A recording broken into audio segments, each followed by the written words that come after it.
On dit que certains instants vous poursuivent toute votre vie. Pas seulement à cause de ce qui s'est passé, mais à cause de la personne que vous êtes devenue quand c'est arrivé. Une musique, pour moi, tout a commencé un samedi après-midi sous un ciel lourd et silencieux, ce genre de journée où l'air semble trop dense, comme s'il savait déjà que quelque chose allait changer. Je me tenais seule dans la cuisine, une tasse de thé froid à la main, observant la pluie qui ruisselait le long de la fenêtre. Le silence n'était pas paisible. C'était un vide qui oppresse. Ce matin-là, mon mari, Julien, était parti tôt pour un énième déplacement professionnel. Pas un baiser, pas un regard, juste le bruit de la porte qui se ferme. Et moi, figée dans l'encadrement, me demandant à quel moment exactement il avait cessé de me voir. Une musique, nos 2 enfants étaient chez mes parents pour le week-end.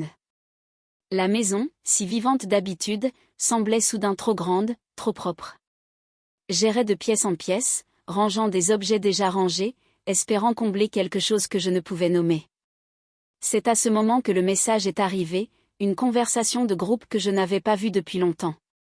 Arthur, Maxime et Léo, 3 anciens amis proches de Julien que je connaissais depuis des années, étaient en ville, pas loin. Ils proposaient de passer dire bonjour. Peut-être aurais-je dû refuser, mais je n'ai pas réfléchi.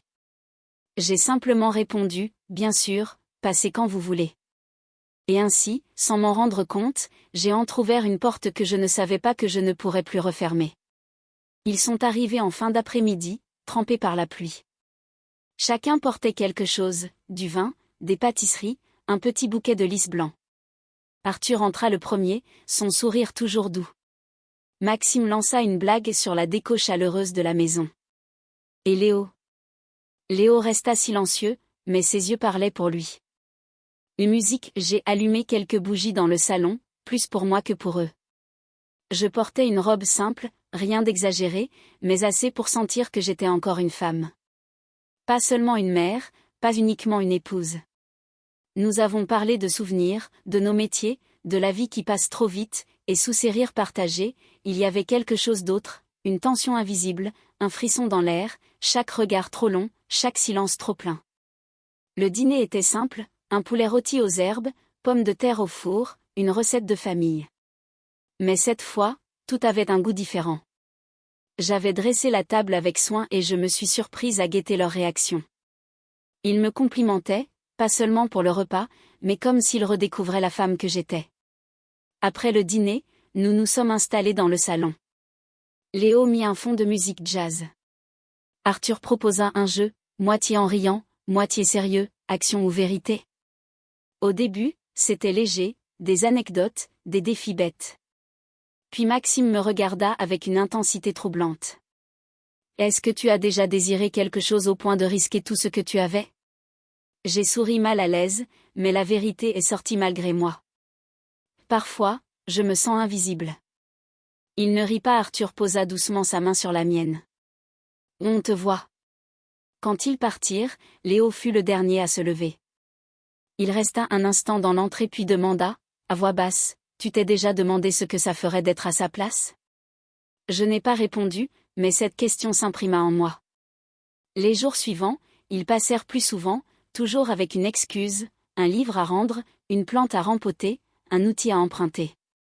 Et moi, je laissais toujours la porte ouverte. Les limites s'effacèrent. Les regards devinrent plus profonds, les silences plus lourds, une tension grandissait inévitablement. Une fin d'après-midi, Arthur resta plus longtemps. Nous rangions de vieilles affaires et il tomba sur une photo, Julien et moi, souriants, jeunes, amoureux. « Tu n'es plus cette femme, dit-il. »« Non, répondis-je, et je ne suis pas sûre de vouloir l'être à nouveau. » Les visites prirent alors une autre couleur. Léo me prêta un recueil de poésie. Une phrase était soulignée, certains regards caressent plus qu'une main. J'ai frissonné. Maxime m'aidait à réparer une étagère dans la chambre des enfants. Nos mains se sont touchées.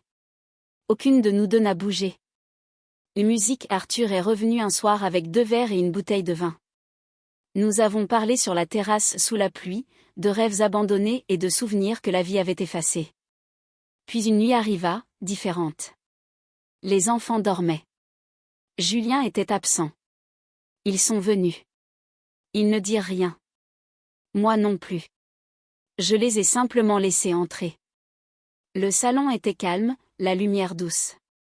Nous avons bu, ri bas, échangé des regards soutenus. Il n'y eut pas de moment précis, pas de geste évident, seulement un glissement, comme si c'était écrit. Le lendemain, je ne dormis pas. J'avais l'impression d'avoir franchi un point de non-retour, mais je ne me sentais pas coupable. Je me sentais vivante. Léo m'envoya un message, « Je peux te voir ». Nous nous retrouvâmes dans un parc. Aucun mot sur la nuit, juste des vérités silencieuses. Ce n'était pas que du désir, dit-il. Non, répondis-je. Mais on ne peut pas continuer. Maxime arrêta d'écrire. Arthur me laissa une note, je t'ai vu quand tu ne te voyais plus toi-même. Et Julien revint.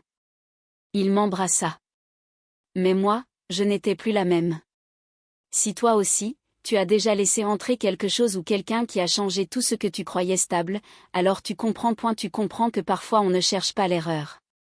On cherche juste à exister. Certaines portes qu'on ouvre ne se referment jamais vraiment. Si cette histoire t'a touché, même un peu, laisse un commentaire, dis ce que tu ressens. Parfois, on a juste besoin d'être écouté. J'aime savoir si tu t'es déjà senti invisible. Abonne-toi pour plus de récits intimes, réels et puissants. Ce n'est que le début.